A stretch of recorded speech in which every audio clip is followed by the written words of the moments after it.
Alright people, so we are going to start with a new chapter today, and this will be in bio, and this will be for animal classification. So animal classification, just one moment here. Okay, what is basically animal classification? So in animal classification, we are going to study the different species. It's a lengthy chapter and a lot of terminologies have to be understood before we actually happen to gain a grip on this chapter. Now the thing is, most of the processes on which the classification happens are going to be covered in later chapters in your entire course. So this is basically an initiative to cover most of the boards, including CBSE, has this chapter in the 11th standard. So this is in accordance to cover the 11th standard syllabus along with the NEET portion as well. Okay, so animal classification here is obviously associated with the ways and means in which we classify different types of animals. Now when we classify these animals, just one moment people, let me make some adjustments here. When we classify these animals, so these animals are classified on the basis of certain characteristics, and these functionalities have to be understood as well. So in parallel we are going to have a little bit of understanding about what are the processes on which the animal classification actually happens, and simultaneously we will deal with the classification part as well. Okay, so animal classification, we are done with kingdom Plantae, so we'll be moving to animal classification. Now what are the basis of animal classification? What forms the basis of animal classification? So although there are differences in structures, we have different animals, we have the different structures and forms of different animals, yet there are common fundamental features in various individuals. So there are some common fundamental features in various individuals in relation to the arrangement of cells. So obviously there is a common fundamental feature in relation to the arrangement in which cells are done. Body symmetry, the symmetry of the body. Nature of coelom, there is basically cavity inside the body, and patterns of digestive, excretory, circulatory or reproductive systems. So what are the patterns which have developed in excretory, the circulatory and reproductive systems? So again, as we know, these are all processes which are dealt with individually in the later chapters, but we need to have a certain clarification on these processes, at least an upper hand on these processes, the bird's eye view of these processes, before we understand the classification part. Okay, so nature of coelom, patterns of digestive, excretory, circulatory or reproductive system. These features are used as the basis of animal classification. So this is the basis of animal classification. So we will move on. Okay, so levels of organization. Now what are the levels of organization on which we deal with animal classification? So although all are multicellular, most of the animals basically are multicellular, all are multicellular, they do not exhibit the same pattern of organization of cells. So they would not exhibit the same pattern of organization of cells. The cells in them are not organized in the same way. Okay, protoplasmic level. So in protozoans, unicellular body performs all the biological activities. Most of the protozoans, we will see that there is just a single cell, and that single cell is involved in performing all the processes of the body, all the processes related to the body, biological activities. Cellular level, the body consists of many cells which minor division of labor. So there is a very minor division of labor, many cells are there. So these are basically multicellular animals. However, the division of labor is not that significant. Okay, so example of course are sponges. Then we have at the tissue level, so cells form poorly defined tissues. Example, cnidarians, coelentrates and nophores. So these are basically poorly defined cell tissues. They are not very well defined tissues as we have in a little higher animals. Now at the organ level, we have tissues are grouped together to form organs. Example, platyhelminthes. So from platyhelminthes till chordates, we will have tissues which are specifically assigned to develop into an organ system. And then we have organ system level. The cells are organized into tissues, tissues into organs, and organs into organ systems. Example, Aschelminthes to chordates. So Aschelminthes to chordates, we have this clarification. We have studied in earlier standards and in lower standards as well that first we will have cell, and then a group of cells forms the tissue, a group of tissues basically forms the organ, and a group of organ systems basically forms the organism. So this is the classification that we have, or the levels of organization that we have. Okay, let's move on to digestive system. The digestive system here may be complete or incomplete. Now let's look at what is digestive system. Incomplete digestive system. In this type of digestive system, there is only a single opening to the outside of the body that serves as both as mouth and anus. So there is a single opening, and this single opening will be catering to the needs of both ingestion and excretion as well. Okay, so the mouth and the anus, this type of digestive system is present in Platyhelminthes. Platyhelminthes has this type of digestive system, so we will call this an incomplete digestive system. This is also known as blind sac type body plan. This is called blind sac type body plan. The mouth and the anus is a single opening through which ingestion of food happens as well as excretion. Okay, example, colintrates to Platyhelminthes. So all these are basically colintrates to Platyhelminthes fall in this group. Then we have a complete digestive system. So what do we mean by complete digestive system? In this type of digestive system, there are two openings, mouth and anus. So we have specifically two openings, that is mouth and anus. This is also known as tube within tube type of body plan. So there is a tube and within that tube. So tube within type of tube of body plan, and this is Nemathelminthes to chordates. Okay, Nemathelminthes to chordates. So incomplete and complete. The other name of incomplete is basically blind sac type, and the other name of complete digestive system is tube within tube type body plan. Okay, so tube within tube type body plan. Similarity, similarly we will see that there is a classification on the base of circulatory system as well. Now open type circulatory system, this is basically a circulatory system in which the cells are actually dipped into the blood. In our system, let's say in human beings, the cells are not dipped into the blood. The cells run through the arteries, and the arteries run into the capillaries, and the capillaries are so thin that the exchange of, let's say, minerals and nutrients and oxygen from the blood to the cells happens, and at the same time the cells happen to deposit their waste along with carbon dioxide into the main bloodstream. Okay, so we have a closed type circulatory system in which there is no direct interaction of blood with the cells. Here in open type, in which the blood is pumped out of the heart, the blood is directly pumped out of the heart, and the cells and the tissues are almost bathed in it. Okay, so they take a bath in it. Examples: arthropods, most of the insects, mollusks, okay, echinoderms, hemichordates, and some lower chordates like tunicates. So these are certain examples of open circulatory system animals. Okay, now we have closed circulatory type. In closed circulatory type, the blood is circulated through a series of vessels of different diameters. So different diameters means arteries, then we have capillaries, then we have veins. Okay, so all these will have different diameters. Okay, arteries, veins, capillaries. Example: many annelids, cephalopods, mollusks, earthworms, vertebrates, including human beings as well.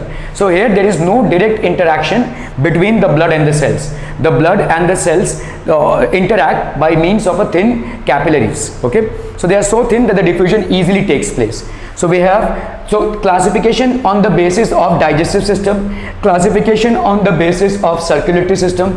In the earlier thing, we stood classification on the basis of cell level. So these are certain bases of classification that we are trying to understand. Now what do we mean by protostosomes and deuterostosomes? Now protostosomes, the mouth of the digestive tract develops first in the embryo, and then the anus is formed later. So in protostosomes, the mouth develops first in the embryonic stage, and then the anus is formed. Okay, this occurs in flatworms, roundworms, annelids, mollusks, and arthropods, which is the insect class. The animals which have this body plan are known as protostosomes. So the Greek version of protostos is first, and stoma is basically mouth.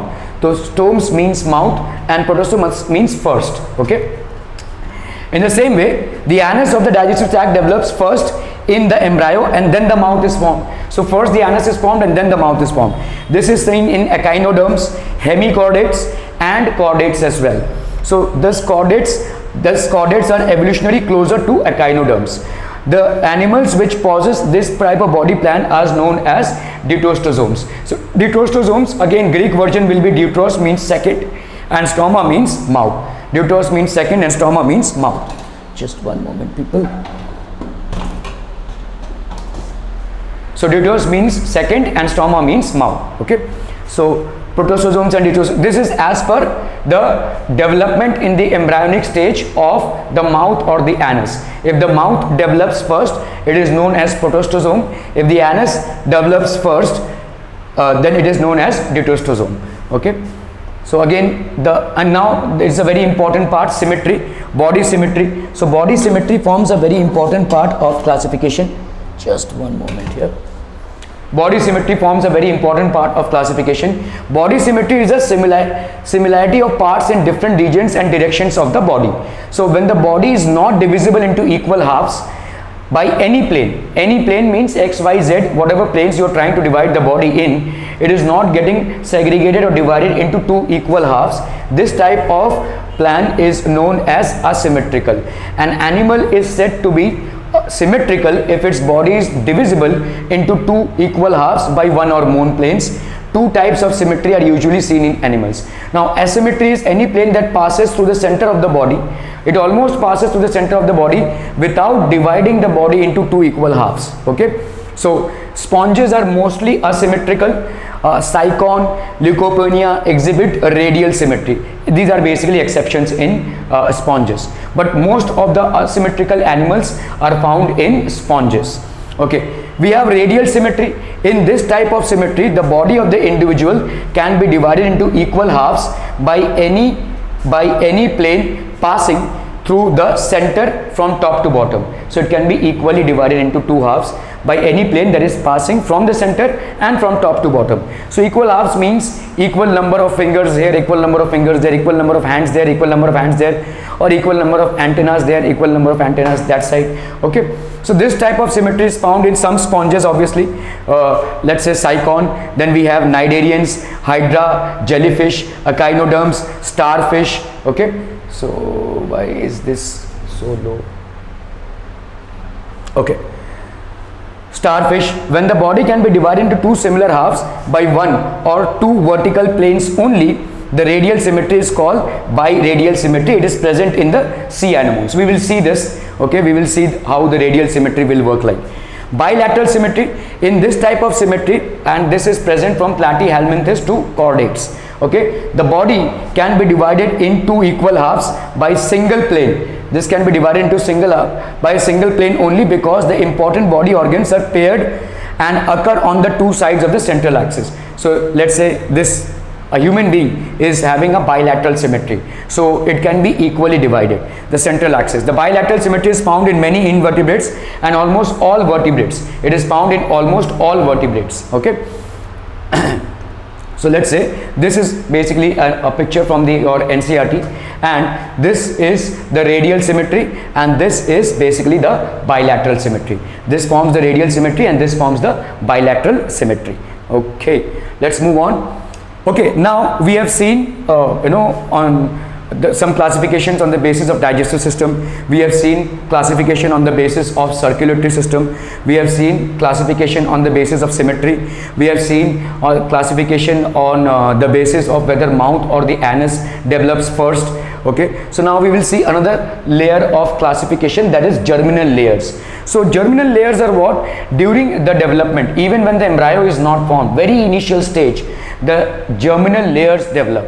Okay, and in human beings we are basically triploblastic, and we have developed from ectoderm, endoderm and mesoderm. Mesoderm mostly forms the muscular part of our body, endoderm generally forms the skeleton, and ectoderm basically forms the external part of the body. Okay, some animals are diploblastic, which means that they will have only two germinal layers, and the more developed animals are triploblastic, which means that they will have three germinal layers. So let's discuss about this diploblastic and triploblastic organization. The embryos of porifers and cnidarians have two germinal layers, the ectoderm and the endoderm. So they are basically known as diploblastic. Okay, these animals are called diploblastic. Two germinal layers, ectoderm and endoderm. They do not have a mesoderm. And undifferentiated. So what basically takes part, or what plays the role of mesoderm? There is basically a fluid called the mesoglia, which will play the part of mesoderm. An undifferentiated layer, mesoglia, is present in between the ectoderm and the endoderm. The embryos of all other animals from phylum Platyhelminthes to phylum Chordata have 3 germinal layers. That is, Platyhelminthes to phylum Chordata. Remember these things. This chapter is more about remembering. Okay, Platyhelminthes to phylum Chordata have 3 germinal layers, that is ectoderm, mesoderm and endoderm. These animals are called triploblastic animals. The germinal layers form the body of the animals. So all germinal layers will form the body of the animals. So again, a picture taken from your NCERT book. Okay, this is basically the mesoglia. Okay, mesoglia portion is this much, and then we have the ectoderm, the endoderm and the mesoglia. So these are the 3 germinal layers. So diploblastic or triploblastic as they can be taken. Okay, all right, so now we will come to segmentation. Now at times we see animals, the bodies are properly segmented, but inside there is no segmentation. It's just an external segmentation. Okay, most of the animals that we see which are segmented have a parallel internal segmentation as well, but there are some animals in which the segmentation is mostly external, there is no internal segmentation. So in that case we will call them as pseudo segmentation, which is basically a false segmentation. Okay, so segmentation is division or differentiation of the body into distinct portions called segments. It is of 2 types, metameric segmentation and pseudo metamerism. Okay, so now we will talk about metameric segmentation. This is also known as metamerism or true segmentation, in which the external and the internal segments are alike. So it is a type of segmentation where external divisions correspond to internal divisions. So whatever are the external divisions, they will correspond to the internal divisions. It occurs in 3 highly organized phyla: Annelida, Orthopoda and Chordata. So these are the 3 highly organized phyla. The body is often divided both externally and internally into a number of segments that are known as metameres, that is annelids. Segmentation is mostly external in orthopods and mainly internal in man and other chordates. So in orthopods it is external and there is no internal segmentation, and in animals like man and chordates, okay, we have proper segmentation. So we have vertebrae, body muscles, some blood vessels and nerves. So there is basically metameric segmentation. We call this as true metamerism or metameric segmentation or true segmentation. Now pseudo metamerism, as I said, the segmentation just appears to be externally there, but internally there is no segmentation. It is found in tapeworms, the proglottids. So tapeworm basically has divisions like this, and these are known as proglottids. Segments of tapeworms are budded off from the neck and are not of embryonic origin. So obviously they are not of embryonic origin, hence this segmentation is called pseudo metamerism, pseudo segmentation, pseudo metamerism, or it is also known as pseudo segmentation. Pseudo segmentation, as is found in tapeworms, is external only. This is only external. The body is not internally divided. There is no internal division, and as I said, this type of segmentation is a kind of false segmentation. Okay, all right, let's move on. Notochord, some terms that we should be basically aware of before understanding this chapter at length. So notochord is basically, it is a solid flexible rod like structure found in chordates. It is a rod like structure. It is derived from mesoderm. It develops from the mesoderm. Okay, cleavage on the basis of potentiality. Cleavage is of 2 types, that is determinate, and it is also known as mosaic cleavage.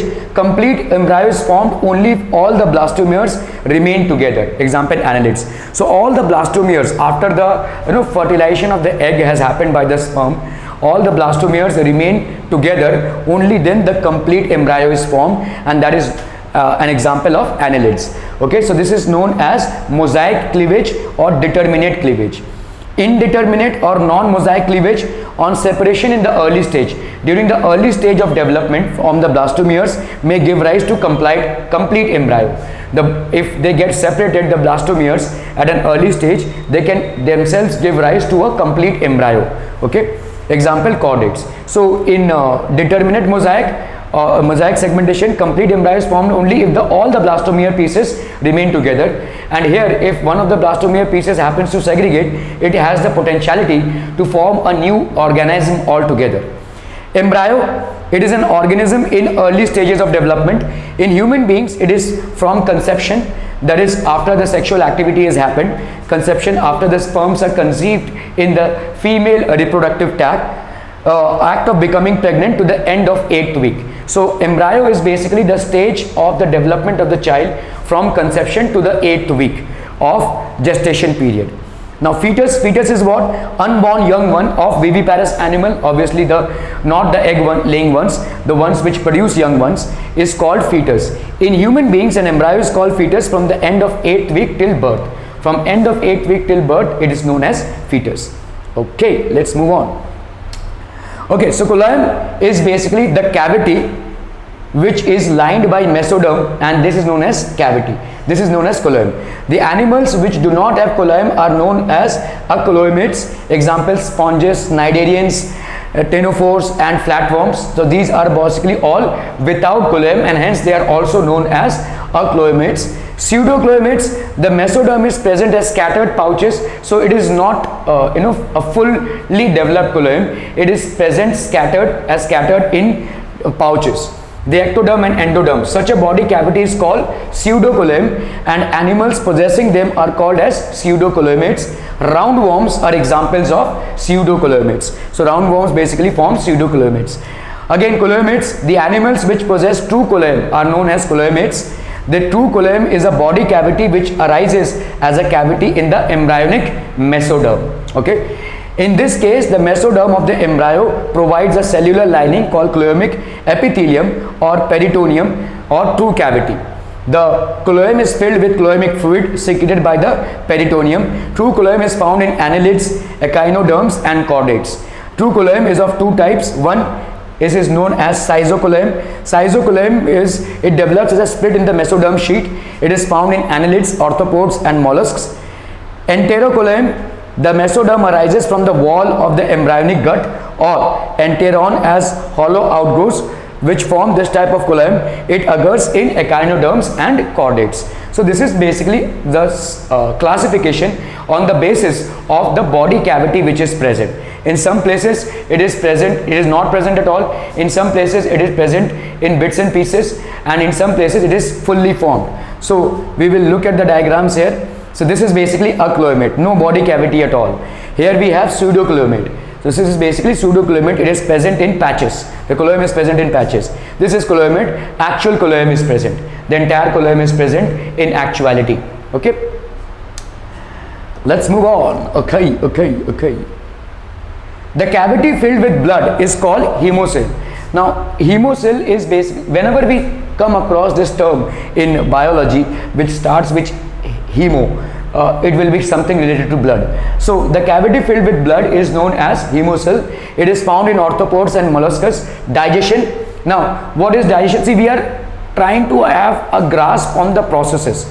You can say that this is not a part of animal classification, but until and unless we have a clarity on these processes or these things, we will not have a clarity on the classification, because classification is based on these features and we need to have a clear understanding about these features. Okay. So digestion is the breaking down of complex organic food molecules, let's say carbohydrates, fats, proteins and nucleic acids, into simple organic molecules by hydrolysis. So there is a hydrolysis that goes on. Digestion is of two types. One is intracellular digestion and the other one is extracellular digestion. Generally animals of the lower phylum, they do not have the developed digestive tract. So they will secrete enzymes and they will ensure that the food is digested outside their body and then it is ingested. But the animals which have a proper digestive system will have the capability to ingest the food as it is and have it digested in their digestive system. So digestion that occurs outside the body, okay, chordates carry on both is called intracellular digestion. So heterotrophic mode of nutrition. So it is called intracellular digestion, and the one which is carried out outside is known as extracellular digestion. Okay, cnidarians, flatworms and protochordates carry on both intracellular and extracellular digestion. So these are basically phylums or groups which will have the capacity to do both intracellular as well as extracellular digestion. Now heterotrophic mode of nutrition. Heterotroph is an organism that cannot use inorganic materials to synthesize the organic compounds needed for growth, but obtains them by feeding on other organisms or their products. See, we do not need to have a very detailed thing about this. We all know what is heterotrophs. We all know what is autotrophs. We all know what is symbiotic nutrition. But still, carnivores animals, herbivores, omnivores, parasites and saprophytes, all animals and fungi and mostly bacteria are all heterotrophs. The nutrition is called heterotrophic nutrition. Okay. Respiration, again, what is respiration? This is basically exchange of gases. Aerobic animals use oxygen which is obtained from air or water. Anaerobic respiration, that happens if in the absence of oxygen. Most of the microorganisms occurs in various parasitic animals. Excretion is the removal of metabolic waste from the body. Excretory organs not only remove metabolic waste but also maintain water and salt content in the body. So excretion is just not a process of removal of waste, it also ensures that the content of water and salt is maintained in the body, without which it is almost next to impossible to survive, and that process is broadly termed as osmoregulation. Okay. All right. So let's come to one of the last slides of this session. Animals are also classified on the basis of removal of nitrogenous waste. Now, when nitrogenous waste is removed, there are animals which will remove nitrogenous waste and in the excess of water.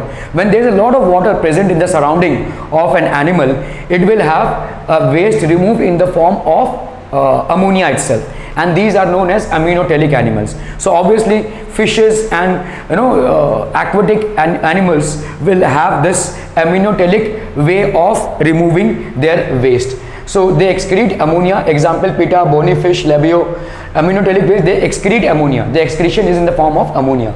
Uricotelic, they excrete urea. So like us human beings, which do not have a sufficient supply of water in their surroundings, they will excrete because for excreting ammonia a lot of water is needed, and we cannot afford to have that much loss of water because we are not in a watery environment. We are not aquatic. So animals which are aquatic can afford to have aminotelic way of excreting their waste. Animals which are not aminotelic are uricotelic. The urotelic basically release ammonia in the form of urea, that is CO2, NH2 CO2. So that is basically ammonia. Cartilaginous fishes, some fishes, sharks, rays, semi-aquatic amphibians as well, frogs and toads, turtles, alligators, mammals, including man. We are all urotelic, which means that we release our waste in the form of urotelic. Uricotelic is basically animals which release their waste in the form of uric acid. One classic example, we must have all have seen a wall lizard. A wall lizard, when it actually excretes, there's a whitish part to it. The whitish part out there is basically uric acid. In pigeon dumpings as well, we have seen a whitish part, and that whitish part is basically uric acid. So wherever the waste disposal contains some amount of whitish part, it is due to the reason of uric acid being present there. So uricotelic animals, they excrete uric acid. For example, most of the insects, land reptiles like lizards and snakes, birds, they will excrete uric acid. Dual excretion, some animals will perform dual mode of excretion. That is why they are also known as dual excretion. Earthworms, when earthworms are in excess of water, they will be aminotelic, and when sufficient water is not available, okay, they will excrete urea. So they will become, earthworms will have the flexibility of becoming aminotelic and urotelic as per the availability of water in their surroundings. Okay. Xenophus, that is an African toad, live in water and they are normally aminotelic, but they become urotelic when they lie immobile in moist air or mud during their metamorphosis. So when their body development takes place, okay, when they are lying in water or mud, they will basically become urotelic. Crocodiles spend most of the time in water and are normally aminotelic. Till the time they are in water, they can afford to excrete their waste out in the form of ammonia, which will require a lot of water. So that will be, they will be aminotelic. But when they are kept out of water, the excretion of urea and uric acid increases. So they become urotelic or uricotelic. Frog tadpoles, again, tadpoles are primarily aquatic. So till the time they are aquatic, they will be aminotelic. But semi-aquatic frogs basically excrete urea. So these were certain features that we need to know before we make an attempt to classify animals. We need to keep these things in mind because these are processes which are very fundamental to living beings, and on the basis of these fundamental processes, attempts have been made by various scientists to classify the whole bunch of animals. We are so many species that it is imperative that a classification or a proper mode of classification be done, so that it becomes easier to understand the characteristic behaviors and traits, and accordingly have a detailed knowledge and study about all species. So in the next slide, what we are going to do is we are going to start with the actual chapter. What we have discussed right now is some features which we need to be aware of and which can form or which have formed the basis of classification. Thank you so much for watching. Stay tuned. We will be uploading the next video very soon. Okay, and thank you again.